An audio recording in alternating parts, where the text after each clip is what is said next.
Nandyal municipality పరిధిలోని ఇంటి పన్ను బకాయిదారులకు పురపాలక సంఘం ఒక అద్భుతమైన అవకాశాన్ని కల్పించింది.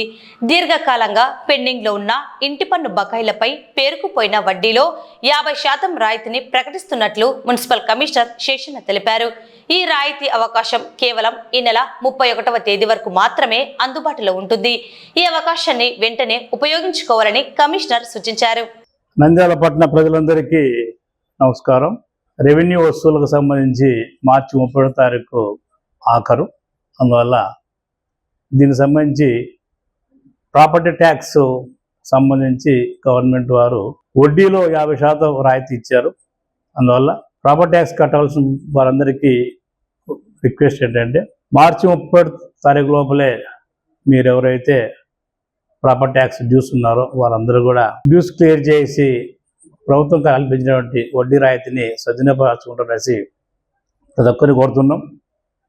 ఎందుకంటే లోకల్ బాడీస్ అట్టనే యూఎల్బీఎస్లో వచ్చేటువంటి ట్యాక్స్ ద్వారా వచ్చేటువంటి రెవెన్యూ ద్వారానే మున్సిపాలిటీస్ అభివృద్ధి కార్యక్రమాలు అన్నీ కూడా చేయాల్సిన ఆవశ్యకత ఉంది. కాబట్టి అందరూ కూడా మా రిక్వెస్ట్ను గమనించి ప్రాపర్టీ ట్యాక్స్ ఇంకెవరైతే కట్టాలో వారందరూ కూడా కట్టాల్సి కోరుతున్నాను.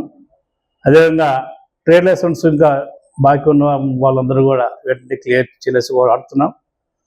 అదేవిధంగా ముఖ్యంగా దుకాణదారులకు వ్యాపార వర్గాల వారికి విజ్ఞప్తి ఏంటంటే సింగిల్ యూజ్ ప్లాస్టిక్ ఏదైనా కానీ అది ఏ రూపంలో ఉన్నప్పటికీ వాడడానికి వీల్లేదు, దాన్ని వాడొద్దని చెప్తున్నాం. అలా ఇంకా కూడా ఎవరైనా వాడుతుంటే ఇంకా వారందరి పైన కూడా చర్యలు సీరియస్గా ఉంటాయి, కఠినంగా ఉంటాయి. కాబట్టి పొల్యూషన్ కంట్రోల్ బోర్డు వారి యొక్క సహకారంతో ఇవన్నీ చేయబోతున్నాం. కాబట్టి అందరూ కూడా సింగిల్ యూజ్ ప్లాస్టిక్ ఏ రూపంలో ఉన్నా కూడా వాడొద్దని కోరుతున్నాం.